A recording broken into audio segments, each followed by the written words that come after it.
میں آج اپنی نیشنل کونسل ممبرز ہمارا اصل آج یہاں آنے کا مقصد وہ یہ کہ اپنی جو کانسٹیٹیوشن ہے اس کو اپ ڈیٹ کریں.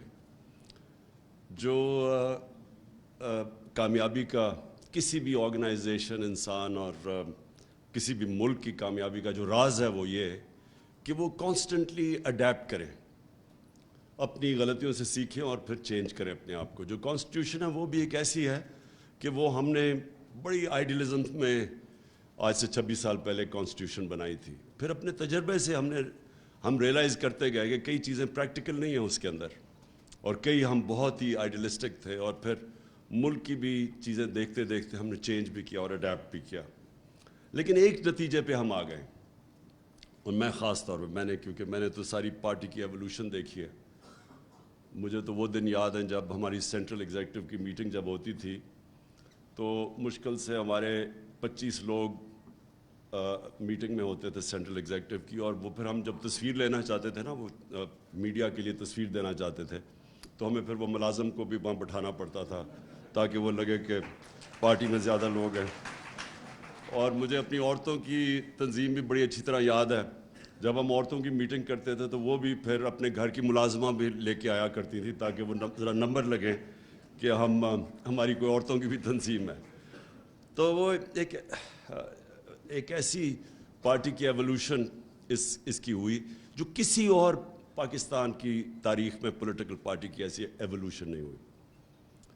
ایک ہی پارٹی تھی پیپلز پارٹی، جو کہ ہمارے سامنے 4 سال میں ایک دم اقتدار میں آ گئی، لیکن وہ اس پروسیس سے نہیں گزری جس پروسیس سے ہم گزرے. اور وہ جو 2 مین پارٹیز تھی، 2 پارٹی سسٹم، وہ ہمارے سامنے دونوں پارٹیز سکڑتی گئی ہیں.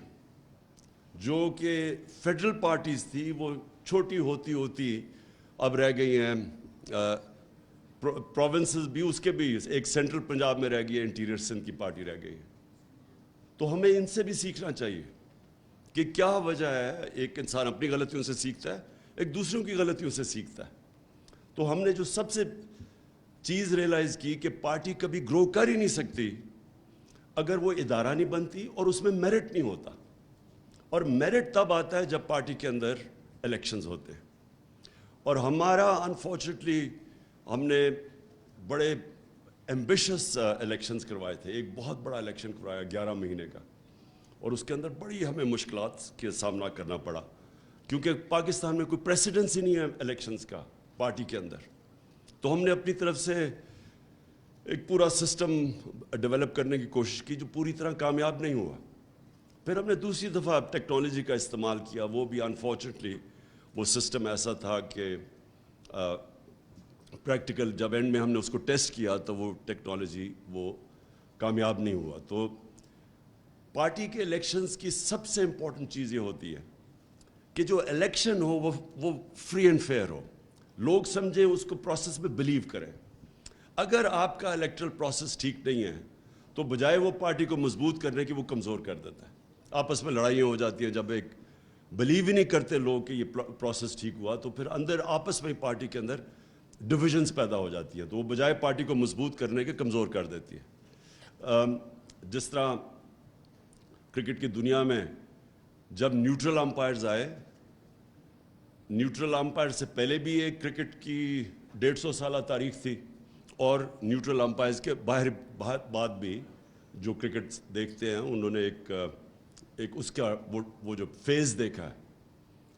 نیوٹرل امپائرز آنے سے پہلے اپنے اپنے امپائرز ہوتے تھے، اور زیادہ تر کرکٹ گراؤنڈوں کے اوپر لڑائیاں ہوتی تھیں. جو ہارتا تھا وہ کہتا تھا امپائرز کی وجہ سے ہار گیا، اور بڑی بدمزگی ہوتی تھی. جب سے نیوٹرل امپائرز آئے، اور اس میں ہم پائنیئرز تھے، سب سے پہلے پاکستان نے اس کو چیمپئن کیا، اور ہم نے 1986 میں پہلی دفعہ دنیا میں نیوٹرل امپائرز کھڑے کیے. اور اس سے کیا ہوا کہ آج آپ کرکٹ کی دنیا میں دیکھیں کہ سارے جو ہارتا ہے وہ ہار ایکسیپٹ کر جاتا ہے، امپائرز کے اوپر نہیں ڈالتا. بالکل چینج آ گیا. تو اسی طرح ہمارا بھی پرابلم یہ ہے کہ ہمارا پاکستان کے الیکشنز جو ہوتے ہیں، کوئی بھی الیکشنز کے اندر سوائے 1970 کے جو بہت اچھا الیکشن ہوا تھا، اس کے علاوہ کوئی بھی الیکشن ایسا نہیں کہ جو ہارتا ہے وہ مانے کہ جی میں صاف اور شفاف الیکشنز کی وجہ سے ہارا ہوں.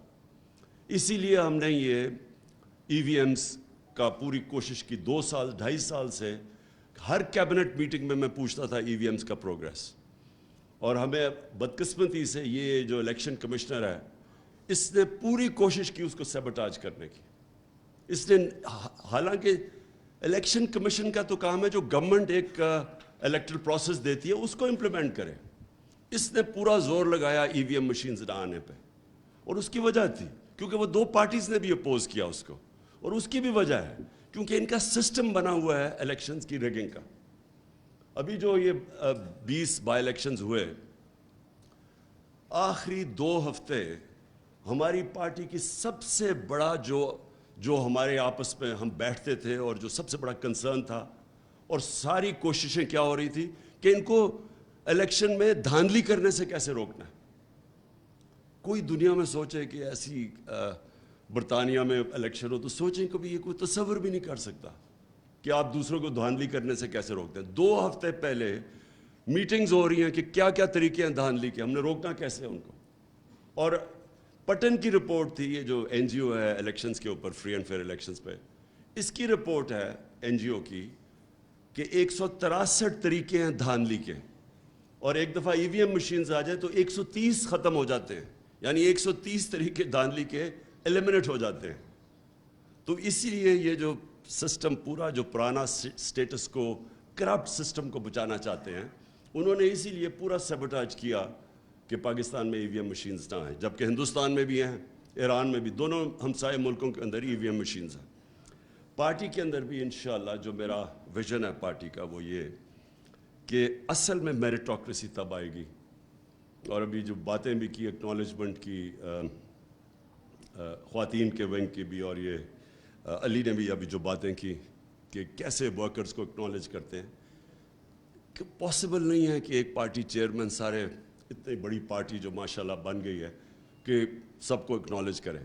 لیکن اس کی اصل جب میریٹوکریسی آپ کے سسٹم میں آ جاتی ہے تو آپ کا سسٹم اس کو اکنالج کرتا ہے, اور وہ کرتا ہے ووٹ کے, آپ کے جو ہر طبقے کے اوپر جب وہ ووٹ دیکھتے ہیں کوئی کام کر رہا ہے وہ آٹومیٹکلی اوپر آ جاتا ہے. اور ہماری جدھر میں سمجھتا ہوں کہ پارٹی صحیح معنی میں چلی وہ ہماری انصاف اسٹوڈنٹ فیڈریشن پختونخوا کے اندر تھی.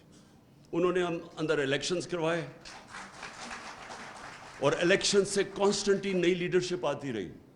تو جو آج بھی ان کے ہمارے جو لیڈرز نکلے ہیں مراد سعید کے بعد, وہ سارے ISF سے اوپر ڈیولپ ہو کے آئے ہیں, اور وہ کیونکہ وہاں الیکشن کا سسٹم تھا ISF کا, ان کے اوپر میرٹ آتی گئی.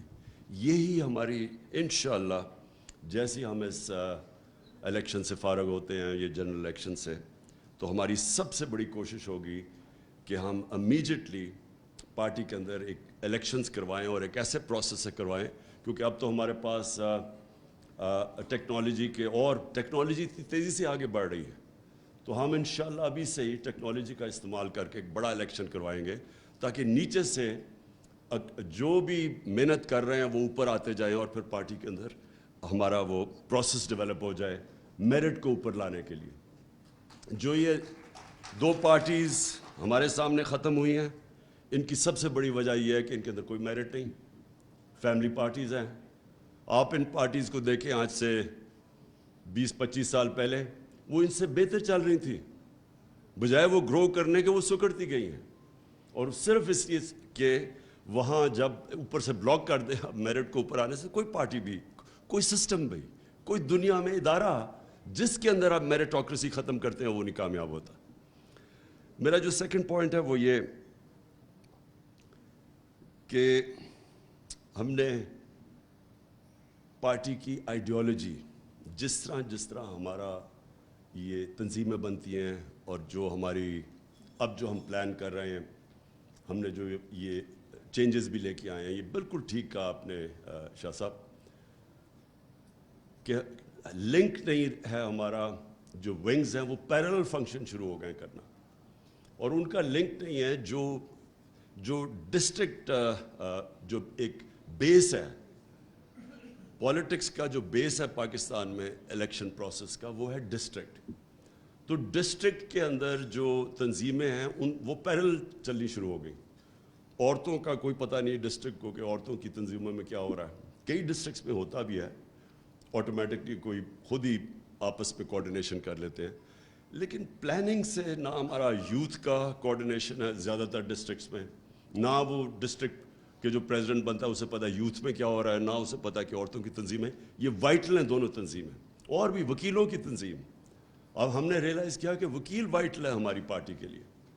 اور جو پارٹی کی ایولیوشن ہوئی 26 سال میں, جب ہمیں 2018 میں فیڈرل گورنمنٹ میں ہم پاور میں آئے تو بالکل ہی ڈسکنیکٹ ہو گیا پارٹی کی تنظیم کا اور گورنمنٹ کا, کیونکہ ہم پہلی دفعہ گورنمنٹ میں آئے تھے تو ہم سارے گورنمنٹ کے اوپر کانسنٹریشن ہماری ہو گئی, تو پارٹی تنظیم کے اوپر ہمارے پاس ٹائم ہی نہیں تھا.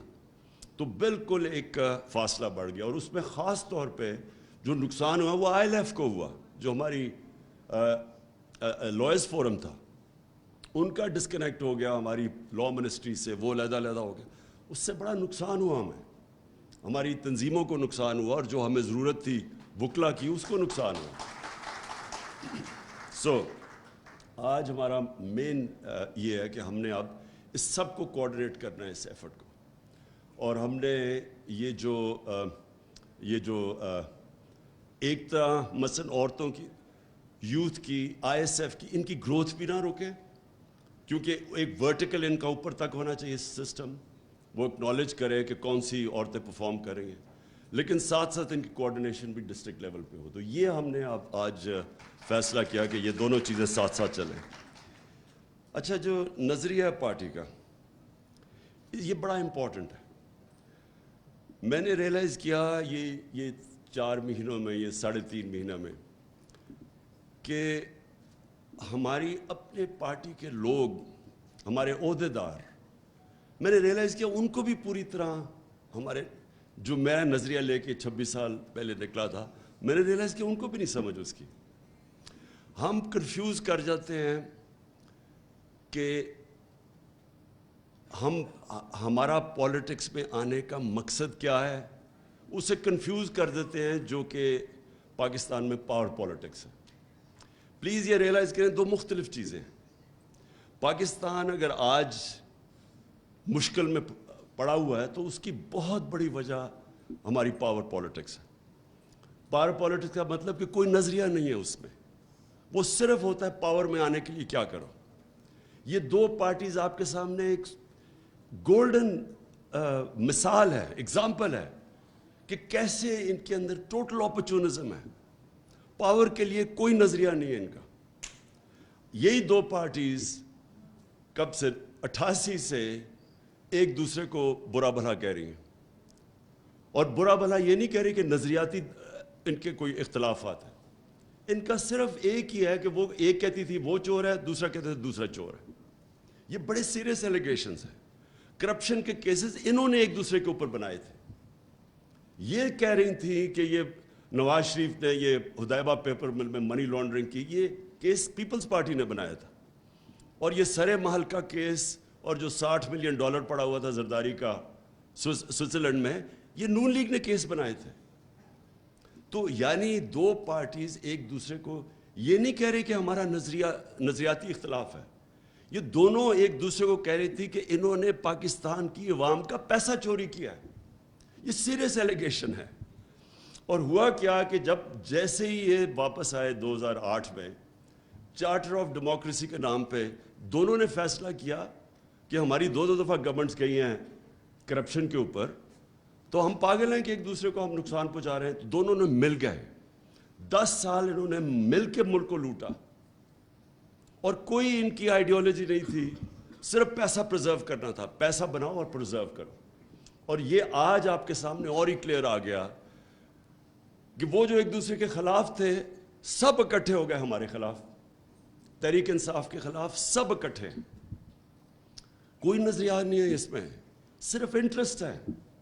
اور انہوں نے جو ملک کے ساتھ کیا کہ انہوں نے ایک گورنمنٹ کو ڈی سٹیبلائز کیا, اس لیے نہیں کہ وہ گورنمنٹ کرپشن کر رہی تھی, اس لیے نہیں کہ وہ ملک کی معیشت کو صحیح راستے پہ نہیں لے کے جا رہی تھی. مہنگائی کا انہوں نے استعمال کیا کہ جی مہنگائی کی وجہ سے ہم گورنمنٹ کرانا چاہتے ہیں, عوام بڑی مشکل میں. اور جو اللہ, کیونکہ اللہ الحق ہے, سچ کا خدا ہے, اس نے ساری قوم کے سامنے یہ اپرچونزم کی سیاست ایکسپوز کر کے رکھ دی. یہ جو 4 مہینے میں 3.5 مہینے میں انہوں نے کیا ہے, یہ اب واضح ہے کہ نہ ان کا انٹرسٹ تھا اکانومی, نہ ان کا انٹرسٹ تھا مہنگائی, صرف ایک انٹرسٹ تھا NRO لینا. کوئی تیاری نہیں تھی ان کی. یعنی اگر انہوں نے پاور میں آنا ہی تھا اور اتنی سازش کر کے, تو کم از کم کوئی تیاری تو کرتے اکانومی کو ٹھیک کرنے کے لیے, کوئی روڈ میپ لے کے آتے, کوئی پلان کرتے کہ ہاں ہم آئیں گے. آتے ساتھ ہی وہ مفتاح اسماعیل بیٹھتا اور کہتا کہ یہ ہم کریں گے اور اس طرح ہم اپنی اکانومی کو اسٹیبلائز کریں گے یا اٹھائیں گے. کوئی پلان نہیں تھا. پلان صرف ایک تھا, اسمبلی میں انہوں نے کیسے امینڈمنٹ پاس کر کے تو نیب کے قانون کو امینڈ کرنا تھا, اور 1100 ارب روپیہ. یہ امیجن کریں کہ قوم ان 3.5 مہینے میں مہنگائی میں ڈوب گئی ہے, اکانومی بالکل ڈیفالٹ کی طرف جا رہی ہے. ان کی اچیومنٹ ایک ہے کہ 1100 ارب روپیہ ان کی کرپشن کا انہوں نے امینڈمنٹ پاس کر کے اس کو معاف کروانے کی کوشش کی, یعنی دوسرا NRO لینے کی کوشش کی. میں صرف سب کے سامنے ذرا یہ ان کی جو اچیومنٹس ہیں میں وہ بتانا چاہتا ہوں. NRO صرف ایک اچیومنٹ ہے, باقی یہ ذرا دیکھ لیں. جب نو کانفیڈنس موشن انہوں نے ٹیبل کیا تو پاکستان کی ایکسچینج ریٹ تھی 178 روپیہ. آج اوپن مارکیٹ پہ 250 روپے پہ پہنچ گئی. انٹرسٹ ریٹ, یہ بڑا امپورٹنٹ ہے انٹرسٹ ریٹ, کیونکہ بزنس ایکٹیویٹی چلتی, جتنا آپ انٹرسٹ بڑھاتے جائیں بزنس ایکٹیویٹی کم ہو جاتی ہے, لوگوں کے پاس پیسہ نہیں ہوتا انویسٹ کرنے میں. 11% تھا مارچ میں, آج ہے 15.5%. جو ہماری ٹیکس کلیکشن تھی, ریکارڈ ٹیکس کلیکشن ہوئی پاکستان کی تاریخ میں. ہماری جو ٹیکس کلیکشن کی گروتھ ریٹ تھی مارچ میں وہ 32% تھی. اب جولائی کے اندر وہ آ گئی ہے 10% پہ گروتھ, یعنی کہ جو پیسہ اب اکٹھا ہو رہا ہے وہ گورنمنٹ کے پاس کم ہوتا جا رہا ہے. ہماری جو ایکسپورٹس ہیں اور ہماری جو ریمیٹنسز ہیں, دونوں کی ٹرینڈ نیچے آنا شروع ہو گئی. یعنی کہ جو ڈالرز, اصل کرائسس کیا ہے, ملک میں ڈالرز کی کمی ہو گئی. تو جو چیزیں ہماری دور میں ریکارڈ ڈالرز آ رہے تھے پاکستان میں, ریمیٹنسز ریکارڈ پہ تھی, ایکسپورٹس ریکارڈ پہ تھی, وہ دونوں کے اندر کمی آنی شروع ہو گئی ہے. یہ سب سے خطرناک چیز اس لیے ہے کہ یہ ہمیں لے کے جا رہی ہے اب ڈیفالٹ کی طرف. اس کے بعد جو ان کی وجہ سے ڈالرز, اصل بیرونی جو خسارہ ہے وہ سب سے زیادہ تنگ کرتا ہے ہمیں. مارچ کے اندر جو بیرونی خسارہ تھا وہ $500 ملین تھا, آج 2.6 ارب ڈالر پہ پہنچ گیا بیرونی خسارہ. جو لوگوں کے لیے جو انہوں نے سب مہنگائی مارچ سب کچھ کیا کہ اب مہنگائی بہت زیادہ ہے, آج ذرا سن لیں کہ SPI مارچ کے اندر 17% تھی. اب یاد رکھیں کہ یہ ہم بھی IMF پروگرام میں تھے. یہ جو انٹرنیشنل کموڈٹی سپر سائیکل, یعنی جو قیمتیں اوپر گئی تھی تیل کی, وہ ہمارے دور میں بھی چلی گئی تھی. اس کے باوجود ہمارا جو SPI انفلیشن تھی, جو مہنگائی تھی, وہ 17% تھی, آج 38% ہے, 38%. اور جو گروتھ, جو یہ بھی خطرناک ہے, جو ہم نے ان دونوں حکومتوں سے کرونا کے باوجود سب سے زیادہ نوکریاں ہمارے دور میں دی گئی تھیں. امپلائمنٹ ہمارے دور میں سب سے زیادہ تھی, بلکہ فگرز آئی تھی ورلڈ بینک کی کہ بر صغیر کے اندر جس ملک میں سب سے کم بے روزگاری تھی وہ پاکستان تھا. اب گروتھ ریٹ جو ہمارے آخری سال میں 6% تھی, اب وہ پہنچ گئی, اب وہ پروجیکٹ ہو رہے 2.3% پہ. اس کا مطلب اکانومی کانٹریکٹ کرے گی, اس کا مطلب ٹیکس کلیکشن کم, اس کا مطلب بے روزگاری زیادہ. ریزروز, جب نو کانفیڈنس موشن یہ انہوں نے درج کیا تھا, ٹیبل کیا تھا پارلیمنٹ میں, تو ہمارے ریزروز تھے 16.4 ارب ڈالر. آج وہ پہنچ گئے ہیں 8.5 ارب ڈالر. تقریباً آدھے ہو گئے. تیل یہ ذرا بڑا امپورٹنٹ ہے آپ سب کے لیے کہ اب مجھے یاد ہے 12 روپے ہم نے تیل کی قیمت بڑھائی تھی تو بلاول نے کام پہ ٹانگنے والی مہنگائی مارچ شروع کر دی تھی سندھ سے کہ وہ پتہ نہیں پبلک کتنی نکلے گی 12 روپے پہ. اب یہ سنیں ذرا, ہمارے دور پہ جو تیل تھا انٹرنیشنل مارکیٹ میں وہ $110 کا تھا. انٹرنیشنل مارکیٹ میں ہمارے دور تیل $110 کا تھا. ہم جو پٹرول بیچ رہے تھے وہ $150 لیٹر تھا, پیٹرول $150 لیٹر اور ڈیزل $144 لیٹر. انٹرنیشنلی تیل کی قیمت تھی $110.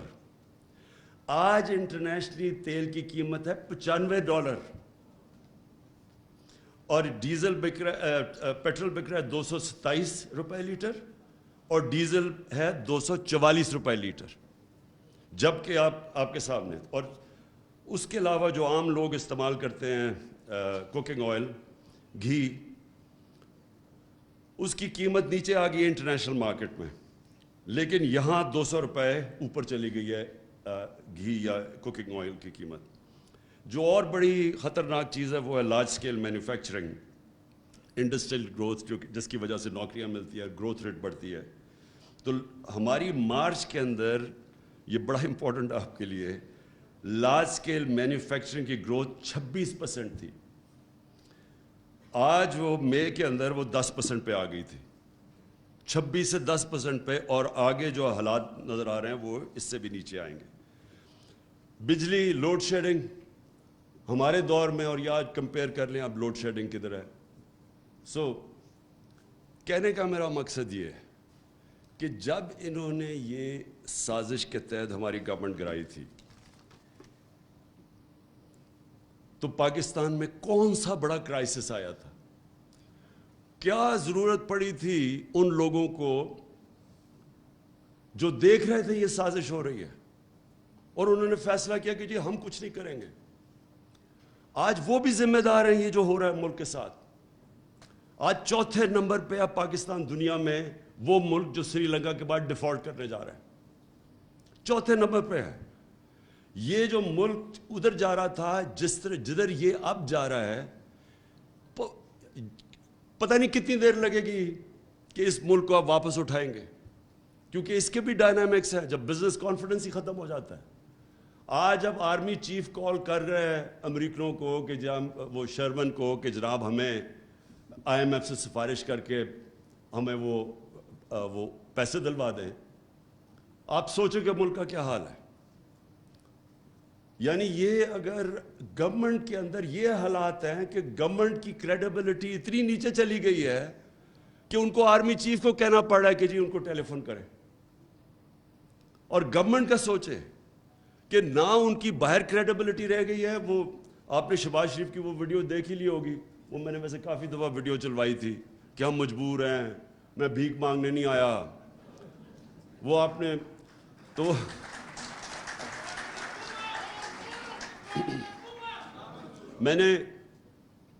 مجھے خوشی یہ ہوئی کہ یہاں کئی ایسے لوگ تھے جو سمجھتے تھے کہ وہ اشتہار دیکھ کے نا, کیونکہ شہباز شریف نے 50 ارب روپیہ تو اشتہاروں پہ ہی خرچ کیا تھا, وہ اشتہار دیکھ کے یہ سمجھتے تھے کہ اس سے بڑا جینیس آیا ہی نہیں ہے کبھی پاکستان میں. وہ یہاں ایسے لوگ تھے. اب وہ میں سوچتا ہوں کہ جو حالات کیے ہیں, اللہ وہ سچ والا خدا, اس نے زیادہ دیر نہیں اس کی اصلیت بتا دی پبلک کو. کی اصل میں اصلیت کیا ہے؟ اصلیت یہ ہے ان کی کہ نہ انہوں نے آج تک کبھی اس ملک کی اکانومی کو اٹھایا ہے, نہ انہوں نے اس ملک کے اندر کبھی بھی کوئی اصلاحات کی ہیں, نہ انہوں نے کبھی ملک کے فیوچر کا سوچا. یہ ہم پہلی دفعہ ہماری گورنمنٹ تھی جس نے بلین ٹری سونامی شروع کی, درخت ماحولیت کا سوچا. کسی نے سوچا ہی نہیں تھا ماحولیت کا. یہاں ماحولیت کا سوچنا تو دور کی بات ہے. انہوں نے جو پرانے ہم انگریز کے بنائے ہوئے تھے جنگل وہی کٹوا دیے. وہ جو چھانگا مانگا جنگل ہمیں اپنی بچپن میں یاد ہے. وہ چیچا وطنی, یہ ادھر جنگل تھا ہمارا کندیا میں, میاں والی میں, یہ سارے جنگل ختم ہو گئے ان کے دور میں. کوئی کسی نے نہ پلاننگ کی کہ آگے ہمارے آنے والی جنریشنز کے لیے کیا ہے. 50 سال میں کوئی ڈیمز ہی نہیں بنی. یہ پہلی دفعہ ہماری گورنمنٹ نے آگے سوچا فیوچر جنریشنز کا, کیونکہ انہوں نے کبھی بھی آگے نہیں سوچا. یہ جو آج بجلی کا کرائسس آیا ہوا ہے, انہوں نے یہی نہیں سوچا کہ ہم اپنے جو بجلی بنائیں وہ اپنی لوکل ریسورس پانی پہ بنائیں جدھر ہماری ایڈوانٹیج ہے. انہوں نے بجلی وہ کمیشنز کے اوپر باہر سے امپورٹڈ فیول کے اوپر بنا دی. اب پیسہ ہی نہیں ہے امپورٹڈ فیولز یعنی کوئلہ, LNG, جو تیل ہے, ہمارے پاس پیسہ ہی نہیں ہے, فورن ایکسچینج ہی نہیں ہے کہ وہ امپورٹ کرے. تو بجلی گھر بنے ہوئے ہیں, ان کے پیسہ بھی ہم دے رہے ہیں, کیپیسٹی پیمنٹس. بجلی بنائیں یا نہ بنائیں ہم ان کو پیسے دے رہے ہیں, لیکن ہمارے پاس پیسہ ہی نہیں ان کو چلانے کے لیے. لہٰذا لوڈ شیڈنگ کی سارے ریکارڈ ٹوٹ گئے. یہ وہ لوگ ہیں, یہ دونوں پارٹیز. آپ 90s میں دیکھیں, ڈاکٹر عشرت حسین نے کتاب لکھی ہوئی ہے. اس کتاب میں انہوں نے بتایا ہے کہ کیسے ہندوستان پھر بنگلہ دیش 90s کے بعد ہمارے سے دونوں ملک آگے نکل گئے. اور وہ کیوں نکلے؟ وہ اس لیے نکلے کہ وہاں پھر ان کی گورنمنٹ ٹھیک ہو گئی اور ہمارے یہ دو فیملیز آگے ملک کو لوٹنے کے لیے. ان کی دولت کا ان کو خود بھی نہیں پتا کتنا ہے. انہوں نے جتنا پیسہ بنایا, میں گارنٹی کرتا ہوں ان کو پتہ ہی نہیں ان کے باہر کتنے بلینز آف ڈالرز پڑے ہوئے. لیکن ملک کا حال یہ ہے کہ جس ملک نے تیزی سے ان سے آگے ترقی کر رہا تھا, وہ ملک کا آج یہ حال ہے کہ چوتھے نمبر پہ انہوں نے پہنچا دیا ہے, وہ ملک جو ڈیفالٹ کرنے جا رہا ہے. میں ایک چیز ضرور آگے اپنی پارٹی کی طرف سے, پہلے تو ہم اپنی تجویز دیں گے. دیکھیں, کبھی بھی اس ملک کے اندر ہمیں کبھی اجازت نہیں دینی چاہیے کوئی اس ملک کی قیادت کرے جس کا سب کچھ پاکستان میں نہ ہو. یہ کیا وجہ ہے کہ آپ پاکستان کے پرائم منسٹر بننا چاہتے ہیں, وزیر بننا چاہتے ہیں, پیسہ آپ نے ملک سے باہر رکھا ہوا ہے. بچے کہتے ہیں ہم پاکستان کے شہری نہیں ہیں, ہم برٹش پاسپورٹ ہولڈر ہیں, اس لیے جواب دے نہیں ہیں. اربوں روپے کی پراپرٹیز میں یہ رہتے ہیں وہاں. جو یہ حسن, کیونکہ میں تو لندن جانتا ہوں, جو پراپرٹیز میں یہ رہتے ہیں وہ بلینز کے اندر ہے. میں آپ کو گارنٹی کرتا ہوں کہ برطانیہ کا کوئی پرائم منسٹر افورڈ نہیں کر سکتا ان علاقوں میں رہنے میں جدھر یہ اور اس کے بچے رہ رہے ہیں. برطانیہ کا 6 کروڑ آبادی ہے, ہماری 22 کروڑ ہے, اس کی 6 کروڑ, ان کا 50 گنا زیادہ ہمارے سے GDP ہے. ان کی سالانہ آمدنی 50 گنا ہمارے سے زیادہ ہے. ان کا کوئی پرائم منسٹر نہیں رہ سکتا مے فیئر اور ہائیڈ پارک میں جس طرح یہ نواز شریف اور اس کے بچے رہ رہے ہیں, اور ایک نہیں بتا سکتے کہ پیسہ کیسے گیا پاکستان سے باہر.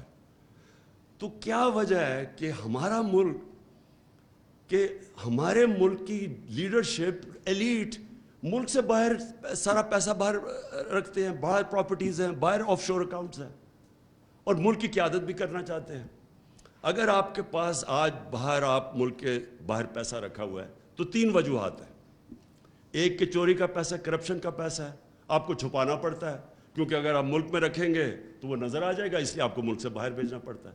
زیادہ تر ڈیولپنگ ورلڈ کے اندر ایلیٹس اس طرح پیسہ باہر بھیجتی ہے کیونکہ وہ اربوں میں جب پیسہ بناتی ہیں تو وہ تو بستر کے نیچے نہیں چھپ سکتا. وہ کبھی کبھی کوئی, وہ جس طرح کوئی سندھی پولیٹیشین تھا, اس کے گھر کے اندر ہی سونا پتہ نہیں کتنا ملا, عموماً وہ باہر بھیج دیتے ہیں پیسہ. یا پھر آپ ٹیکس بچانا چاہتے ہیں اس لیے آپ پیسہ باہر بھیج دیتے ہیں, یہ بھی بڑے بزنسز بھیجتی ہیں. لیکن تیسرا ایک کیٹیگری ہے جو ایک سمجھتی ہے کہ پاکستان چلے گا ہی نہیں آگے, یعنی پاکستان کسی ٹائم پہ بینکرپٹ ہو سکتا ہے. جو لوگ قیادت میں آ کے بلیو ہی نہیں کرتے پاکستان میں, کیونکہ اس لیے وہ انشورنس پالیسی میں پیسہ باہر بھیج دیتے, تو ان کو کیا حق ہے اس ملک کی قیادت کرنے کا؟ اس ملک کی قیادت اس کو کرنی چاہیے ان لوگوں کو جن کا سب کچھ پاکستان میں ہو, سٹیک پاکستان میں ہو, جینا مرنا پاکستان میں ہو.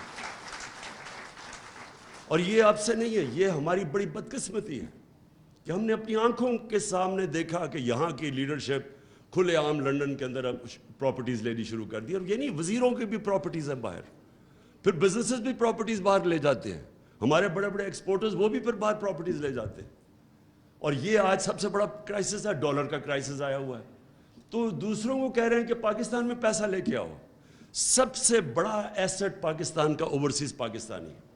ان کو ہم کہہ رہے ہیں پاکستان پیسہ لے کے آؤ, اپنا پیسہ باہر لے کے جا رہے ہیں. اس وقت پاکستان کس کے اوپر چل رہا ہے؟ ہمارے بیرون ملک پاکستانی جو کہ دن 15 گھنٹے کام کر کے پیسہ پاکستان بھیجتے ہیں, ریمیٹنسز. ہمارا جو ورکر ہے وہ جا کے محنت کش جا کے پیسہ پاکستان بھیجتا ہے, اور یہاں ہمارے بیٹھے ہوئے ہیں یہ مگرمچھ جو یہاں سے پیسہ باہر بھیج دیتے ہیں. یہ جب تک ہم ملک کے اندر اس طرح کی قیادت کا راستہ نہیں بند کریں گے, جو بلیو کرتے ہیں اس ملک کے اندر, جو کہتے ہیں کہ اگر ملک نیچے جائے گا تو میں بھی ساتھ نیچے جاؤں گا, وہ پھر دن رات کام کرے گا اپنے ملک کے لیے. وہ لوگ جن کا سٹیک ہی نہیں ہے. آپ سوچیں 30% روپیہ ڈیویلیو ہوا ہے, 30% ہمارا روپیہ ڈیویلیو ہوا ہے. یہ 3 یا 4 ماہ میں ریکارڈ ٹوٹ گئے, اتنے تھوڑے ٹائم میں اتنا روپیہ گرا ہے. لیکن ان لوگوں کو, یہ میں دیکھ رہا تھا کہ ان کی تصویریں آئی, سب ہنس رہے تھے. یہ جو بڑے بڑے ڈاکو, ان کی میٹنگ ہوتی ہے نا, ڈاکوؤں کی میٹنگ بھی ہوتی ہے, سارے دانت نکال رہے تھے. ان کو اگر 30% پیسہ ملک کا, یعنی ہم سب کا 30% ویلیو نیچے گر رہی ہے ہمارے پیسے کی, تو ان کو تو فائدہ ہو گیا. ان کو تو 30% پیسے اوپر چلے گئے. ان کے خوش تو اس لیے ہیں, ان کو کوئی فرق ہی نہیں پڑتا کہ اگر روپیہ اپنا ویلیو لوز کرے گا, اگر ڈالرز میں پیسے پڑے اور پراپرٹیز آپ کی باہر ہیں تو آپ کو تو فائدہ ہو رہا ہے. یہ بھی کانفلکٹ آف انٹرسٹ ہے. جب تک آپ بھی قوم کے ساتھ سفر نہیں کریں گے, اور ہمیشہ دنیا کی ایک تجویز ہے کہ leaders lead by example. Boris Johnson کو آپ سوچیں, بہاری اکثریت سے وہ جیتا تھا. میں ان ڈیموکریسیز کی بات کر رہا ہوں, وہ کیوں چلتی ہیں, ملک خوشحال کیوں ہوتے ہیں. بورس جانسن آپ سوچیں کہ اس کو بہاری اکثریت سے جیتا. اس نے ایک گیٹ ٹوگیدر کر دی اپنے باہر, اپنے آفس کے باہر گارڈن کے اندر. انہوں نے کہا جی کرونا کا دن تھے, سوشل ڈسٹینسنگ تھی, تو لوگوں کے لیے آپ نے یہ قانون بنایا تھا اور خود آپ یہ کر رہے ہیں. ایک آدمی کو پارٹی نے, اس کی پارٹی نے نکال دیا اس کو. سوچیں کہ اس سے کہا کہ اس نے ہی did not lead by example.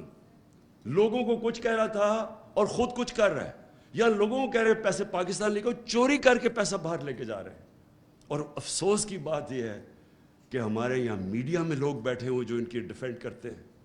شرم کی بات ہے کہ ان لوگوں کو ڈیفینڈ کرتے ہیں. پتہ ہے کہ ان کا چوری کا پیسہ ہے, پتہ ہے کہ ملک میں ڈالر کرائسس ہے.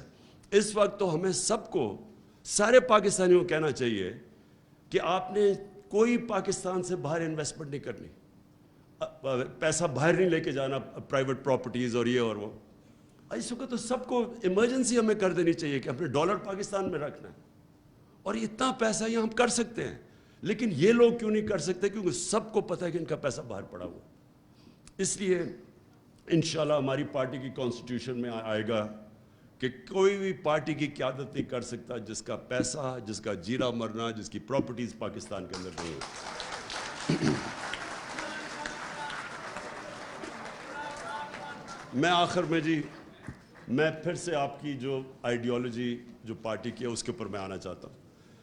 دیکھیں, 2 طرح کی جو علی نے بات کی, ہم نے اپنے کارکنوں کو نچلی سٹیج کے اوپر سمجھانا ہے. 2 قسم کی پالیٹکس ہے جو میں پھر سے آتا ہوں. ایک ہے پاور پالیٹکس. پاور پالیٹکس ہے پاور میں آ کے ذات کے لیے سب کچھ کرنا, اپنا ڈپٹی کمشنر, اپنا تھانے دار رکھوانا, یہ جو پرانی سوچ ہے یہ. اور دوسری ہے جدھر پالیٹکس عبادت بن جاتی ہے, جدھر آپ ایک بڑے مقصد کے لیے پالیٹکس کرتے ہیں, جدھر آپ اپنی ذات سے باہر نکلاتے ہیں.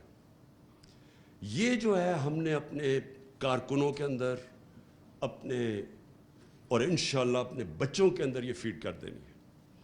میں نے یہ فیصلہ کیا کہ ہم نے اپنی پارٹی کی آئیڈیالوجی کے اوپر پورا زور لگانا ہے. میں آپ یقین کریں کہ میں یہ دیکھ رہا تھا جس دن ہمیں انہوں نے, میں یہ جب اپنے ادھر پرائم منسٹر ہاؤس سے اپنی ڈائری پکڑ کے جب میں گھر گیا تو میں نے اگلے دن میں اور بشرا بیگم اگلے دن آرام سے بیٹھے سوچ رہے تھے کہ چلیں بڑی دیر کے بعد ریسٹ ملا اب تو آرام سے ہم ریلیکس کریں گے, اور ہم شام کو ہم شام کو رات کو بڑی دیر کے بعد فلمیں دیکھ رہے تھے, کوئی ٹی وی شی بھی دیکھ رہے تھے, تو ایک دم میں نے فون بھی نہیں میں دیکھ رہا تھا, اس لیے کہ جب میری تو زندگی گزری ہے نا اونچ نیچ میں, ہارتے ہیں تو آپ کیا ہوتا ہے, جیتتے ہیں آپ کیا ہوتا ہے, ہارتے ہیں آپ کے رشتہ دار بھی آپ سے منہ پھیر لیتے ہیں, جیتتے ہیں تو آپ کی ساری دنیا آپ کے پاس آ جاتی ہے. اور تو میں نے تو ساری زندگی یہ دیکھا ہے.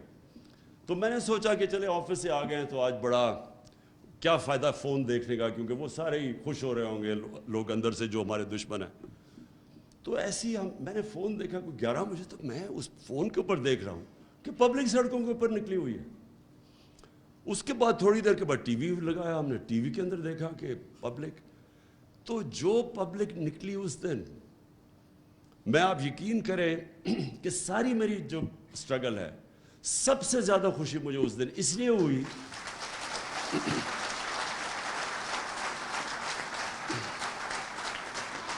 کہ اس لیے کہ دیکھیں کامیابی کیا ہوتی ہے. میرے لیے کامیابی کیا ہے؟ میرے لیے کامیابی پرائم منسٹر ہاؤس. میں یہ شاہ محمود کو کہتا ہوں کہ میں زندگی میں کبھی اتنی مشکل نہیں گزاری جو 3.5 سال میں نے گزاری تھی. یعنی اتنا مشکل تھا وہ, کیونکہ ہر روز کوئی نیا مسئلہ آ جاتا تھا اور کوئی چھٹیاں نہیں تھی. 5 دن گھر سے باہر رات کو کھانے بھی کھائے 3.5 سال میں, کئی چھٹیاں, ہالیڈیز کچھ نہیں.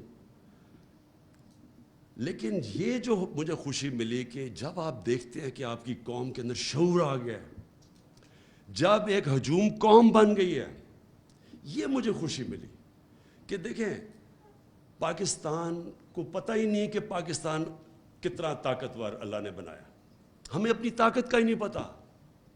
ہم وہ لوگ ہیں جن کو سمجھ ہی نہیں ہے کہ یہ کتنی بڑی نعمت ہے یہ ملک. ہم وہ ہیں جن کے اندر کوئی کبھی سمجھ نہیں آئی نظریہ پاکستان کیا تھا. پاکستان کا مطلب کیا, لا الہ الا اللہ, اور لا الہ الا اللہ کا راستہ وہ ہے اور ہم اس راستے پہ نکلے ہوئے ہیں. جو قوم کیسے بننی تھی, تیرا میرا رشتہ کیا, لا الہ الا اللہ. کیونکہ وہ کیا تھا کہ وہ قوم کو اکٹھا, جب آپ کا نظریہ ہوگا تو آپ نیشن بنیں گے نا. نظریہ تو وہ ہے, سمپل نظریہ ہے ہمارا. اسی کے اوپر مدینہ کی ریاست میں نبی صلی اللہ علیہ وسلم نے سب کو اکٹھا کیا تھا, سب انسانوں کو اکٹھا کیا تھا. مساق مدینہ میں, اس میں وہاں کرسچنز بھی تھے, اس میں یہودی بھی تھے, ان سب کو انہوں نے کمیونٹی میں بنا دیا تھا, انسانوں کو اکٹھا کیا تھا. اس لیے ان کو رحمت العالمین کہتے ہیں, سب انسانوں کے لیے رحمت بن کے. ہم نے کبھی اس کا نہ اس کے اوپر کوئی تبصرہ کیا, نہ سوچا کہ یہ کیوں بنا تھا ملک, کیوں ہندوستان کے مسلمانوں نے پاکستان کو ووٹ دی تھی, کیونکہ وہ ایک بڑا پاکستان کا, اس کے اوپر آئے نہیں. اور آہستہ آہستہ ہم ادھر نکل گئے جدھر یہ جو آج ہمارے حالات ہیں. اس سے ہم نکلیں گے یہ نظریے کی وجہ سے, جب پاکستانی یہ ریلائز کر لیں گے کہ ہم ایک بڑے مقصد کے لیے بنے تھے اور ہم ایک قوم ہیں. تو قوموں کے لیے یہ قرضہ اتارنا کوئی مشکل کام نہیں ہے. آپ کے اس وقت 1 کروڑ باہر پاکستانی ہیں, 1 کروڑ ہم باہر پاکستانی. جس دن ہم نے ان کو موبلائز کر لیا, یہ قرضہ آسانی سے آپ کا اتر جائے گا. کیونکہ میں تو جانتا ہوں پاکستانیوں کو, میرا سب سے زیادہ کنیکشن ہے. وہ لوگ ہیں جو کہ ہمیں شارٹ ٹرم کے اندر یہ جو ڈالر ڈیفیسٹ ہے ہمارا, وہ اتار دیں گے. لیکن وہ تب جب ان کو پرائیڈ ہوگی اپنے ملک سے. اس وقت ان کو ملک نہیں نظر آتا. یہ جب اوپر چور سارے اکٹھے دیکھتے ہیں, روگز گیلری کو اکٹھا دیکھتے ہیں آپ, تو قوم نہیں لگتی, لوگ ڈر جاتے ہیں. ریمیٹنسز گر رہی ہیں ہماری, کیونکہ ان کو کانفیڈنس چلا گیا. روشن ڈیجیٹل پاکستان میں جو گرو کر رہا تھا وہ نیچے چلا گیا. بیرون ملک پاکستان میں کانفیڈنس نہیں ہے اس وقت. یہ جب کانفیڈنس آ گیا, آپ یقین کریں کہ یہ ہم سارے کرائسس سے نکل جائیں گے. اس لیے انشاءاللہ ہم نے اپنی آئیڈیالوجی لوگوں کو بتانی ہے. میں نے جب یہ کیمرے جاتے ہیں, جب ہم کال دیتے ہیں, یہ کبھی بھی نہیں ہوا پاکستان میں, کال دیتے ہیں پبلک سڑکوں پہ آ جاتی ہے. وہ جب یہ الیکشن کا سپریم کورٹ میں رزلٹ آیا تو ہم 9:30 بجے تھے رات کے. میں نے سوچا اب چلو کل انوائٹ کرتے ہیں لوگوں کو ہم سیلیبریشن کے لیے. وہ میں جب تک گھر پہنچا ہوں تو میں دیکھا وہ ساری پبلک خود ہی سڑکوں کے اوپر آ گئی. تو یہ ملک تو یہ قوم بننے جا رہی ہے، قوم بننے جا رہے ہیں. اور یہ ہے سب سے خوشائن چیز. آج ہم نے اپنی تنظیمیں اس لیے بنانی ہیں کہ اس وقت سب سے بہتر ٹائم ہے اپنی پارٹی کو منظم کیا جائے. ہم نے 26 سال میں منظم کرنے کی نہیں کوشش کی. ہماری جو کانسنٹریشن تھی وہ ہم تحریک تو چلا دیتے تھے لیکن پارٹی نہیں بنتی تھی، کیونکہ ہم نے کبھی بھی ایک کنسرٹڈ ایفرٹ پارٹی بنانے کی نہیں کی. اور جب پارٹی بنتی ہے اس کی نظریہ ہمیشہ سامنے ہوتا ہے. پارٹیز نظریے پہ بنتی ہیں. تو نظریہ تو اب ایسا ہے، میں نے جب وہ دیکھا وہ کیمرہ لے کے جاتا ہے کراؤڈ کے اندر، یہ جو پبلک نکلتی ہے خود ہی سڑکوں پہ، تو میں دیکھتا ہوں کہ چھوٹے چھوٹے بچوں کو بھی ہمارا نظریہ کا پتہ چل گیا. ہمارے چھوٹے بچوں کے سامنے جب وہ مائک لے کے جاتے ہیں تو میں حیران ہوتا ہوں کہ وہ بھی سمجھ گئے ہیں کہ لا الہ الا اللہ پاکستان کا مطلب. لیکن بدقسمتی سے میری پارٹی کو ابھی تک پوری طرح میرا نظریہ نہیں پتہ چلا. تو اس لیے میں نے یہ فیصلہ کیا کہ پارٹی کو منظم کریں ہم، اور انشاءاللہ پھر ان کی نظریاتی طور پہ اس کو مضبوط کریں، اور انشاءاللہ اس اگلی الیکشن کے اندر 2/3 اکثریت لیں انشاءاللہ.